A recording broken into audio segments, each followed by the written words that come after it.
And the correct answer is probably to replace completely this checkout form with a Google Checkout or Google Wallet or a PayPal. We don't need to locally create those forms for our app. If the user wants to buy stuff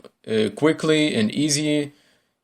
he probably has a Google Wallet already or PayPal, and even signing in with those services is really easy for them. So replacing this checkout form with a Google Wallet, Google Checkout, or PayPal or whatever, it's the best solution for UX and even for UI